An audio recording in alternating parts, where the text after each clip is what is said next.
خلف ما في حارس مرمى ما يخطئ، لكن الحارس المميز اللي تكون اخطاءه متباعده وغير متكرره ورده فعله سريعه. ايش رايك؟ شوف حتى مسكه صح، امسك.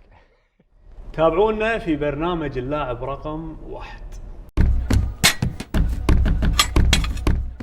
اول شيء انا سعيد جدا حقيقه بتواجدي معاك، ويعني خلف العنزي وسناب خلف، سناب الاول رياضيا بالكويت وعلى مستوى الخليج للامانه. فعلا رقم واحد، لان حارس المرمى يعني هذا المركز الحساس هو يعتبر اصعب واخطر مركز في لعبه كره القدم.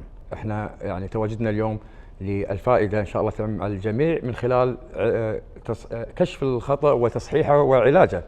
مثل ما قلت، بالنهايه الفائده بتكون لجميع حراسنا ان شاء الله. وصلنا لختام الحلقه، شكرا لكابتن نواف الخالدي، شكرا يعني انا سعيد اني اظهر في هذا البرنامج مع الكابتن صاحب الارقام القياسيه، الارقام الجميله. شكرا مره ثانيه كابتن نواف الخالدي. العفو، وانا سعيد جدا حقيقه.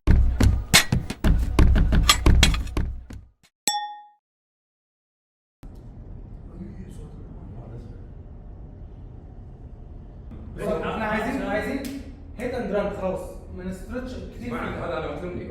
اوكي ان شاء الله يعني لاحظ زياده الوزن الحسي صراحه، يعني ملاحظ يعني شوف 3 2 1 and اكشن.